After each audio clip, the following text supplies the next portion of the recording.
unifying game saved for the few. The game is yours to play now. The light provides. This is Eventide Radio.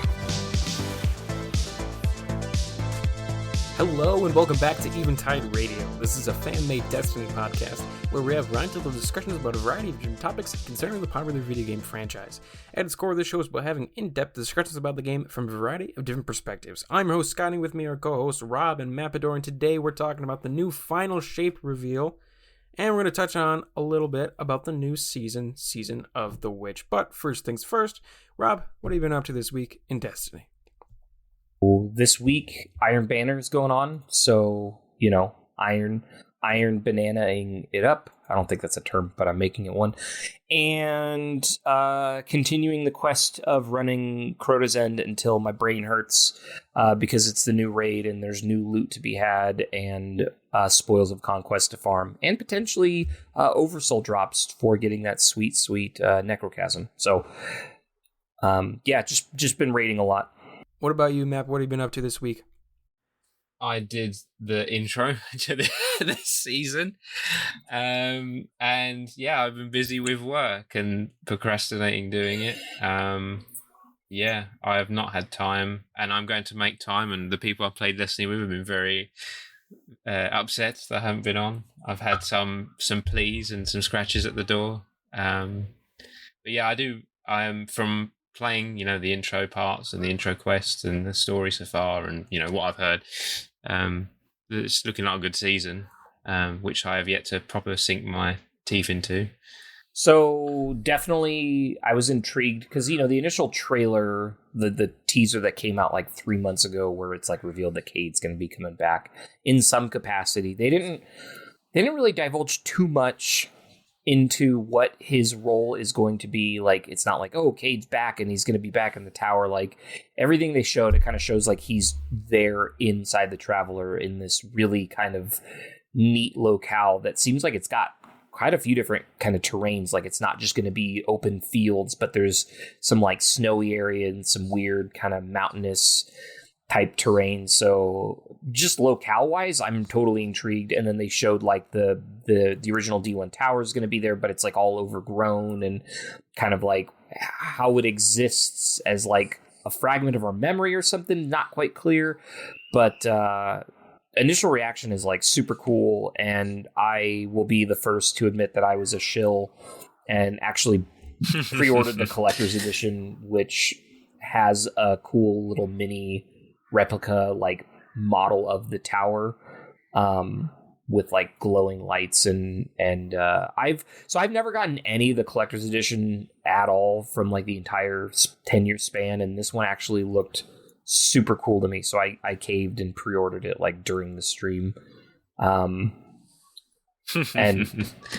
I am a victim of capitalism, and it worked like a friggin' charm. But I'm excited about the final shape. Just the location alone. Like, I was never... Lightfall never really jumped out at me as like this cool, bustling metropolitan city. Like, that felt... I think we've kind of talked about this before. Like, it felt so un-Destiny to me that I was like not excited for it.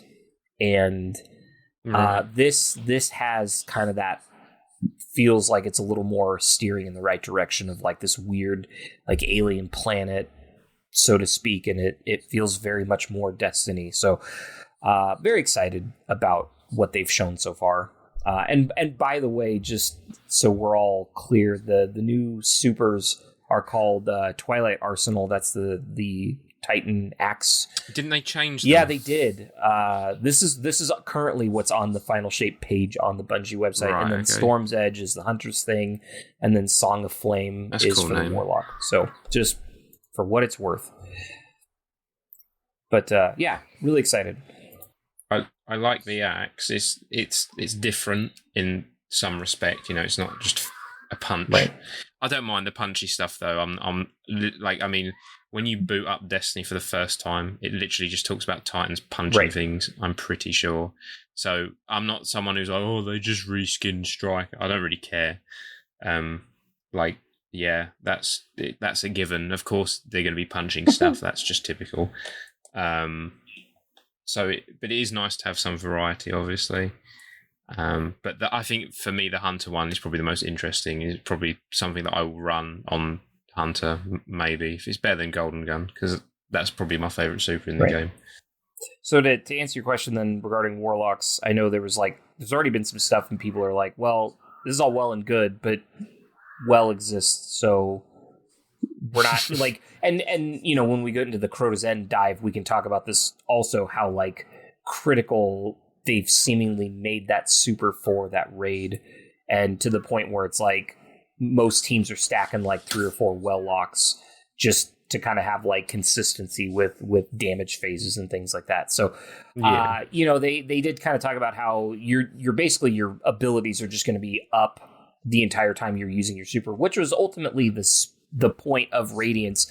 Like I did run self-res once in a while in like Nightfalls and where it was relevant, but if you actually run Radiance in D1, like you do slay out because you're just constantly chucking nades and you're just like a melee slapping machine. Like I actually enjoyed using that in PvP, like as an offensive super and not just something you did when you got killed in an unfavorable gunfight. Yeah. So I'm excited to have it come back, and if it is kind of the flame death machine that they're proposing, I'm excited about it.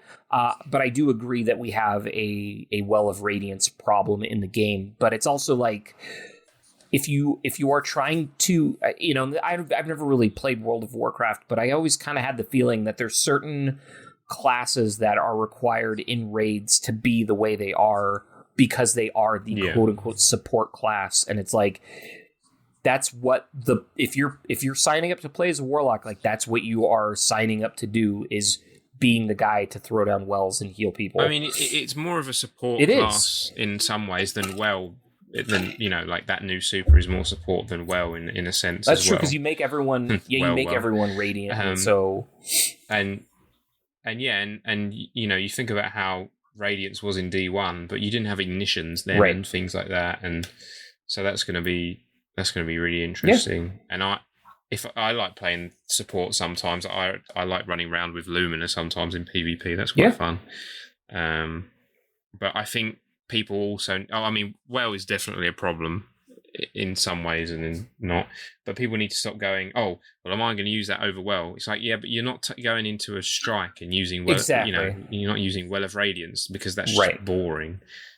And I'm not complaining that the new Titan super isn't a missile that's going to just annihilate the boss and do a shit ton of DPS. Right.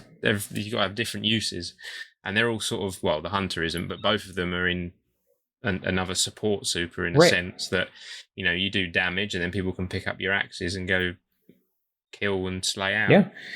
And I think that, people need to stop looking at the lens of, right, this super's for DPS only. Exactly. Like, because that's just boring. And you're absolutely right. Because like you say, you very rarely touch Void. Like if I can, I'm running Void on Warlock whenever possible, because I like sort of being like the grenade chucking machine that it is. And you're absolutely right. In like 90% of content, you can play other supers and other classes and do all these other things. It's like raids are meant to be hyper specialized, and certain types of Crucible are meant to be hyper specialized, and GMs are meant to be like, you have a specific loadout. Like GMs are not designed that you can just run anything, at least in my opinion. Like I think it's naive to think that like GMs are meant to be difficult, raids are meant to be difficult, especially like master raids where you do need to coordinate what the team composition needs to be for optimal DPS. But it's not like every class is meant to fill every edge case. Obviously there's like the sweat lords that can do anything with any class, but I think for the average player, like well is there if you're struggling and need it, but it's not required for every activity, like you said, like strikes and gambit and typical PvP. Like I'm excited to see how Song of Flame does in just typical 6v6 control. Like I think it'll be a badass super, and I'm excited to use it there. So I mean, the Hunter one is definitely for PvP. and I think they kind of needed it. I know hunters are like, oh, it's a PvP class. Most of their supers are kind of bad. Silence and Squall is bad for PvP. Blade Barrage is bad for PvP. Golden Gun is fun, but it's not that good. Like, you can easily outrun a Golden Gun and just hide. It's not great. It's more for sixes. Tether is bad. What else is there? What else am I forgetting? Oh, Strand is good. I think that's the only very good PvP super that hunters have. What about I think the rest are all kind of... Yeah. I'd say that's okay. Hit detection and that. I mean, Spectral Blade is in. Yeah, I was going to say Spectral Blade is like in a weird spot where it's like never. But whenever I go into like trials or something or comp and I'm on my hunter, which is rare, but I love Golden Gun, but it's just not viable in those game modes. And I don't really know what else to run. I run Arc Strider because I don't really know what else, but I feel like I will run that new super a lot more just because of how it is. The other thing we have to touch on here is the new enemy types that they revealed. The Rogue cousins. Ah, yes, the subjugators.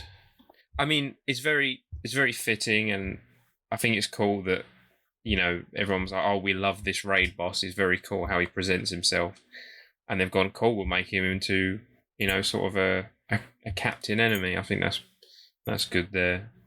People go, oh, it's a reskin. It's like, no, they listened to your feedback that you enjoyed the enemy, so they've made him more common to fight. That's cool, you know. And that was another thing too, where people, so I'm kind of pulling this. I don't have the exact article, and maybe I'll try to find it as we're talking. Is Joe Blackburn, I think, did some interview recently, like post the reveal of Lightfall or Final Shape, and someone was asking him about like new enemies, and he said, like, look, we can make a new enemy group, but it's just going to be another like Dreg and then another type of knight, and you know, it's like and they're going to have the same amount of health and crit bars. It's like what we need to be doing is making new enemy types that are more intriguing to fight with, and that's when he talked about, like, he gave the example of like the wyverns coming out, and then the tormentors, and like you completely change how you engage with them. But if you just have a new enemy type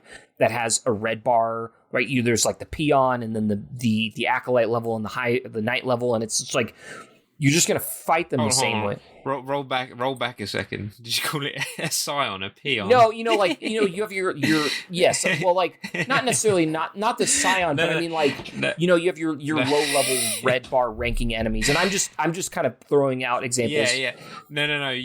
I did Leviathan raid once, and we did it with this guy who I don't think he'd done raids very much before. It was a very interesting raid. It sticks very fondly in my head. Nothing stands out except from this one particular guy. It was me and my friend doing it on LFG, and he was calling scions pissons. That's awesome.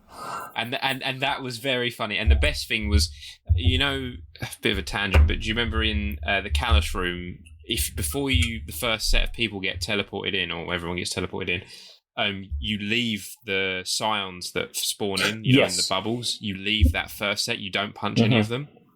Well, this guy couldn't help himself and was punching them. And every time we go, I think he was called Butters or something, we go, Butters, stop punching the scions. We were just calling him pissons at that point as well. And we kept every time we'd wipe, can you stop punching the scions? Stop punching the scions. And he goes, but I just can't help myself. And it was like he was a titan. Oh, there's your answer. But it was very funny, and it was like that was like lore accurate, like community accurate titan. I just can't help myself but punch them. But they were just calling them pissons. Right. Sorry, that was a bit of a no, that's fine.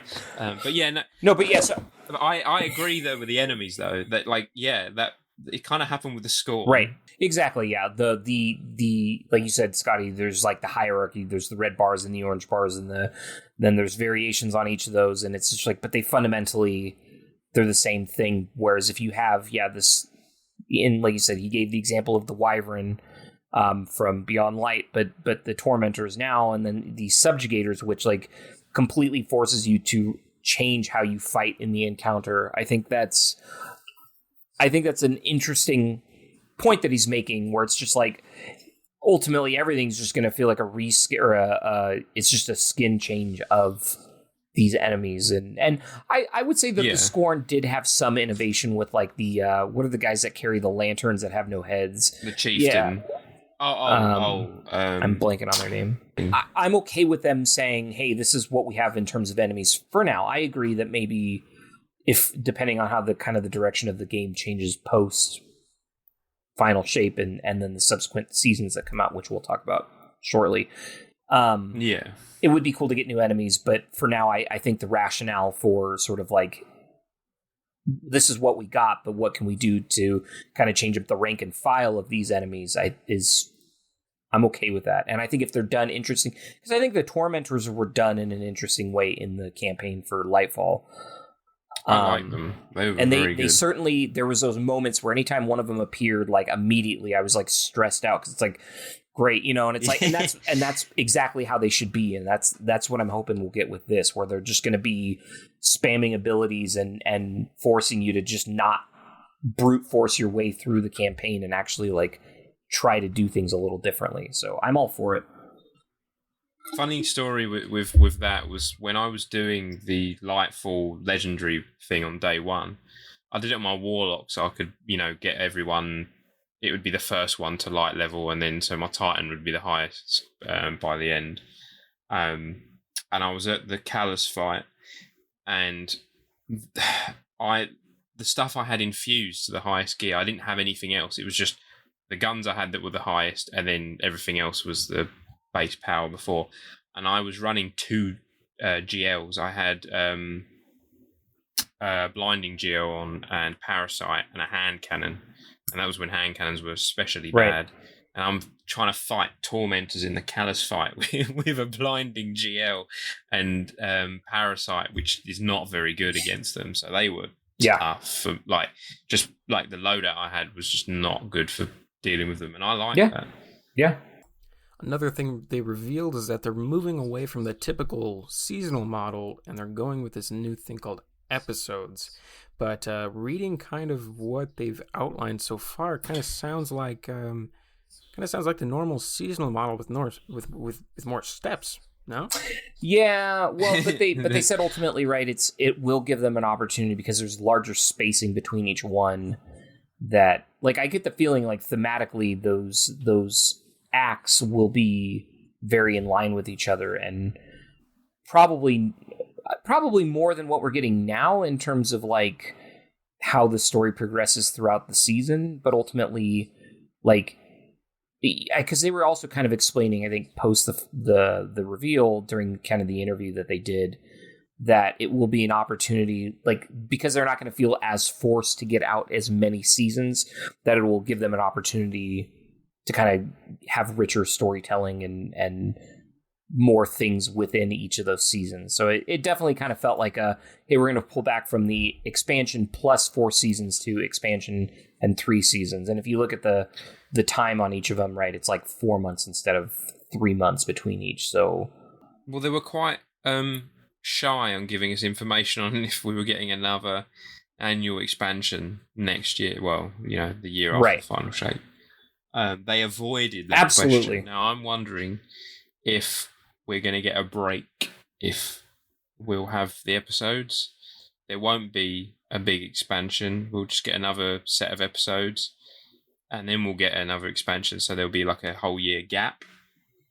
And then maybe they'll do that from now on, and they'll do, expansion 2 years, and then big expansion, just have episodes in between, and then they can actually make a bigger expansion, a Forsaken-sized one, instead of just, like what they've been doing. I mean, we don't know the size of the final shape yet, but I imagine it's similar size, maybe slightly bigger to Lightfall. So I think there's the naive part of me that kind of thinks that's maybe what's happening. I think the cynical side of me is they like getting $100 a year from each of us, and that they're not. I don't think they can. They can still ask for that, though, can't they? I mean, not 100 for 3 episodes. I think this is a trial, obviously, so maybe it depends on how expansive pun intended, the 3 episodes are, and if combined they feel like an expansion's worth of content, then yeah, maybe. But I think that, you know, until Marathon and then whatever that new IP that they announced on their Twitter are solid and actually bringing in, right? Because there's not pre-orders out for Marathon or anything yet. So this is the only engine that's still generating revenue for them. And I think if they were to take a year off from a major expansion, that's a huge revenue hit. I don't think they're going to take a year off. I think we're going to get an expansion, but after. But that's what I mean, though. Isn't the game? They said at one point one of their games, if it's the new IP or if it's Marathon, is coming out in 2025. So that's the year after. So you think they're going to try to downsell Destiny so that everyone jumps on the Marathon train? I don't think it's a down. I think that is a coincidence. I don't think they've planned to go, oh, well, we'll announce, you know, Marathon or the other game and, you know, we'll release them that year and we won't do anything for Destiny that big, so it'll focus. I don't think they've done that because they're different audiences, right. I imagine. I mean, there's going to be a fair amount of people who've played Destiny are then going to try Marathon. They're not stupid. I know people like to think that, and they're like, haha, we'll dump Destiny and we'll make money off this other thing. It's like, no, Destiny is their current, and at the minute, only money maker. Yeah. They haven't got anything else. They're not bringing in any more money. Well, and I don't... No, they didn't... Sorry, keep going. No, Sorry, keep going. I was going to say, the money that Sony, you know, bought Bungie for, essentially, that doesn't go into the game. That goes into the, you know, like the execs and the people who own the stock. You know, that's not how it works. That's a complete misconception of that as well. You know, they didn't get... Suddenly, how much did they get bought for? $3 billion worth? Aha, you know, and they're not going to dump Destiny. That's not happening. That's clear. You know, they're not going to do that. It's their main money maker. It makes a lot of money, and they'd be dumb to just cut its life. You know, cut its life and just go, Marathon or Matter or whatever the other game is. But I do think they might slow down on the expansion stuff because people. You know, I imagine that they've had that feedback. There are people who say that, why don't you just wait longer, you know, and I could see them doing that. Yeah, so I fundamentally agree with you. I don't think so. They're not going to drop this game. I mean, this is. I'd be curious of. I think it's very small-minded and kind of like idiot. It like just an idiot if you think that they're like planning behind the scenes, like we'll drop Destiny. Like they're not doing that. It makes them money. Like that's the end goal. It's a business. They make money. Yeah, well, and I would exactly, and I would actually be curious at this point if you were to, I know, to adjust for inflation and blah blah blah, and I'd be curious to see how much. I'm assuming at this point Destiny has made them more money than the Halo franchise did. Definitely. So it's like, obviously this has been their most successful IP of all time. They're not going to just stop because they feel thematically like the story is done. I mean, ultimately that's what they did for Halo though, right? Like Reach came out and Destiny. Sorry, go for it. Oh, sorry. I was going to say Destiny made them enough money that they could be a solo company. They were not under Halo, and most of the money probably went to Microsoft. So, you know. Oh yeah, absolutely. So they could do that because wasn't it in the credits of Halo Reach where I think even Luke Smith in the credits is like, hey, we're really glad you guys have enjoyed the franchise. We're done.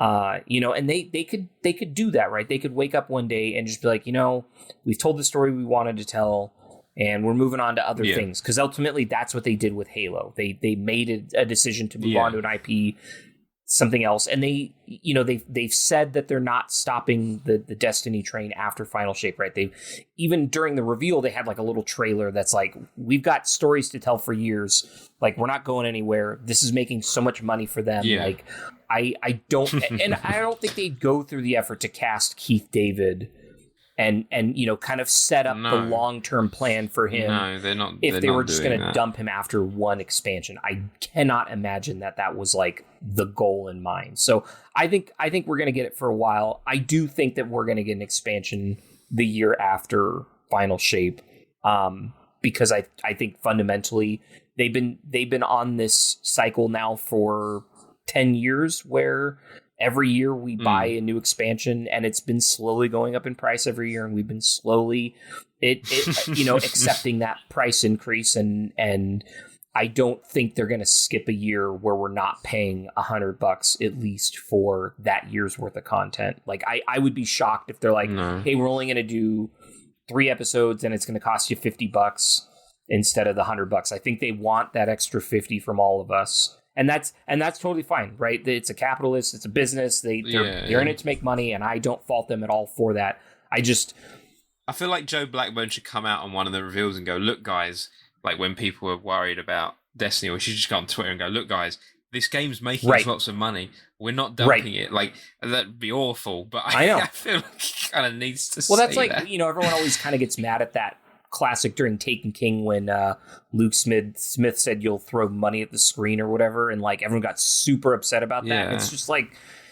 yeah, but it's true. Like all of you did it. It literally happened. And I'm not offended when companies say like, and when you look at the end result of what the Taken King was, it's like, yeah, we all threw our money at the screen on that because it was worth it. Yeah. And if Joe Blackburn came out and said something like that, where it's like you'll be dishing out dollars for decades, if he made some joke like that. I think that was the most excited I've been for anything, like any like game stuff, I think, ever. Yeah. Is probably that. Yeah. Taken King. So I don't think this is going anywhere anytime soon. You might be right. They may take a year off. I just think that they enjoy getting that $100 from all of us every year. Yeah. So. Oh yeah, yeah. I just think it was weird that they were quite. I mean, it would be weird if they revealed what it would be, because then it'd be something that's completely unrelated to what's going on now. And they may not.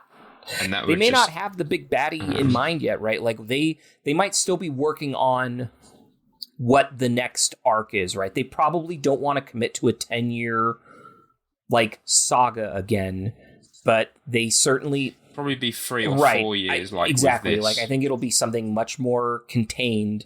But they're probably working on what that arc is, and they probably don't want to reveal anything too prematurely and then have it, like we're looking at stuff here. They've already changed the name of the Super 3 times, right? Like stuff is subject to change, and this is way, way closer than whatever the next expansion is. So they probably want to be confident and make sure that the story that they're setting up ultimately is something that can go for the next 4 or 5 years, right? Like, and because there's all these people that have like, as soon as Final Shape is done, I'm out, and like they probably are afraid that they're going to get the, what I call like the HBO effect, where it's like, as soon as Game of Thrones ended and it sucked, like, and I was one of those, like I ended my subscription for HBO that night.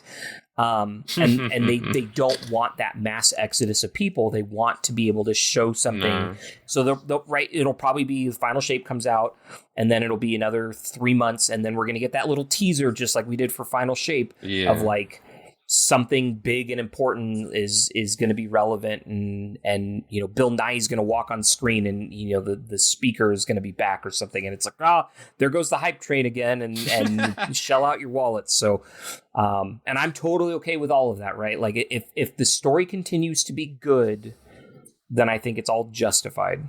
Yeah, I do not want to see someone come in and take over Destiny, but by the sounds of it, and I kind of believe Joe Blackburn when he says this, he's like, Destiny's made by people who are fans of Destiny, and like at the minute, if Bungie are hiring for people who work, obviously everyone needs a job, but a lot of the people who are going to be going to work for them are going to be fans of Destiny.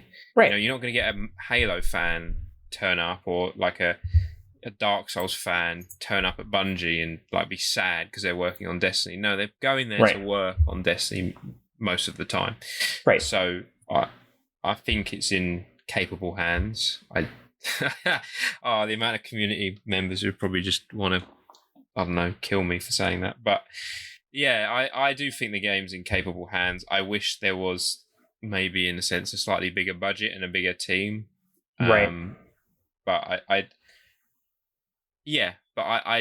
don't have doubts on their storytelling, which I think is the main thing. I hope that we don't have a mass exodus of players in the future. I can see that happening, but I hope it doesn't. Well, I think it might happen for a while, right? There's probably people that have just pre-ordered Final Shape and they're not going to be doing the episodes, and then they're kind of in that, well, let's see what they come out with next, and you know, there's no reason you can't pre-order it or order it after the fact it comes out, and people are like, what story they continue to tell is pretty awesome, and then you're sucked back into the machine, and that's how these things go, you know. It's like, but I think we just have to kind of wait and see what's going on. I do agree that it, you know, Joe himself seems like he's a huge fan of the game, and the fact that he's going to be streaming makes me excited. Bungie, didn't he? And then he came did back for a while, yeah. He clearly must have been a fan. If he, you know, it'd be a bit weird if he left and then came back. Yeah. And like wasn't a fan. Like, that's just weird, you know. Or I don't like working on this anymore. I'm going to leave. Right. And then coming back, but he worked for Riot, didn't he, for a bit? Yeah, I was going to say, I couldn't remember what the company was. Because it was a big deal when he left, and then it was a big deal when he came back as well. So I think people forget that as well. They just think he's another name on the chopping block of who do we dislike this week. I mean, it's like with Luke Smith, he still works on Destiny. He's in charge of the franchise. Right. So he's still pulling strings there. So he hasn't gone away. I don't know why people imagine that he's not there anymore. I'm not saying to people, go and use Luke Smith as your punching bag for a while, but people act as if like he's been slain and he's no longer part of Destiny or whatever. No, he's in a higher position. He's in charge of the Destiny franchise, so he tells Joe essentially what he can or cannot do. Right. In some sense. Not putting words in his mouth, but but yeah. So it'll be interesting to see what happens, especially with other media content. We're probably getting a Destiny show at some point in the next, and maybe even a single player game. I hope. We were kind of talking about that earlier too, with the whole the. So, did we talk about this, or was that before we started recording the whole? It was a bit of both. Yeah. One of the things they talked about is the campaign's going to be super linear, and it's going to be unlike anything they've done in the past, where like, you know, you beat a level and then you got that patrol space and you kind of do these side quests before you do another campaign mission. Whereas here, it sounds like there's no patrol space until you complete the campaign. And ultimately, the campaign is. Right now, when it releases, it will be 7 missions. The 8th will not be revealed or accessible until after the campaign is beaten, and that's going to be kind of the quote-unquote, like, cap-off, if you will, to, like, the witness, and presumably we defeat him and all that fun stuff. So we'll have to see how that all kind of ties together with, like, how that all kind of plays out. But they did something very similar during Forsaken, and I think that was pretty cool, is after the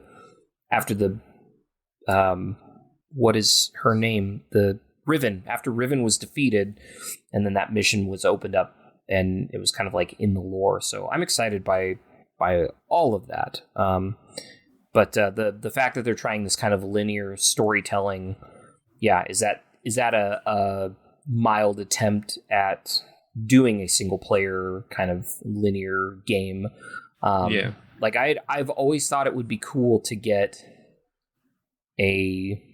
and this could either be a TV show or a single player game, sort of like a Legends of Destiny kind of, where you have these specific points in time where these huge lore events, like, you know, like Dredge and Yor and kind of telling the whole story of like Thorn and Last Word, like getting that as a single player game seems like that'd be kind of neat. And that would be very cool. Or during like the early age of like the Iron Lords and when they were warlords or fighting the warlords and all that stuff, and like or when the first or the last city was finally being like put together, and all of those kind of players coming together was a Destiny neat thing survival too. Minecraft. Exactly. Just the tower. There's so many cool, or like if we got a retelling of the Battle of Six Fronts, and you could play as, you know, defending the last city as part of that, where you're like defying Shax's orders or whatever, you know, like any one of those things could be super cool as a storytelling device to live through an experience in either a movie or a TV show or a game. I think it'd be cool. So Season of the Witch came out the day they revealed the final shape. And basically kind of the story is that Eris, in an effort to combat Xivu Arath, essentially turns herself into a hive god. And we kind of have to kill stuff and quote-unquote tithe to her to make her more powerful. And so it's, kind of a long time coming, honestly, this sort of plot development. But it is pretty cool concept. It's a neat introduction to the season. So she enacted some ritual because she has the seasonal artifact. This is like a weird, like there's like a part of a worm and a staff, and it's called like the Acolyte staff, and we are using it to kill things in 2 separate activities, and those are contributing to tithes for her. And what even in like the in-game explanation is like Savathun had all these enemies like in like a cryo stasis or something, and then that's how they get like summoned, and we're just ripping into them so that we can contribute tithes. All of this is in the so I think what the story starts off by us talking to Amaru, and he's like, yeah, Savathun knew this was eventually going to happen and listened to this recording, and she's basically like, yeah, I'll help you out, but you got to take care of Xivu Arath for me. Which is like, well, it's something we were trying to do anyway. And I guess Eris Morn kind of viewed that the only way out, or the only way to make this possible, is if she conducts some kind of ritual where she now turns into a hive god. And it's confirmed that she's a hive god, not just like, oh, she's like partial hive. Like she, like Xivu Arath even like refers to her as like a sister now or something. So yeah, kind of awesome. She can change back and forth because we see her in cutscenes after that cutscene where she is, for now. And obviously she's a werehive. Yeah, exactly. She's a werehive, and all the different kind of major parties at play have kind of different opinions. Like obviously like the Drifter and her are sweet on each other. So he's kind of like, hey, I'll be here for you on the other side.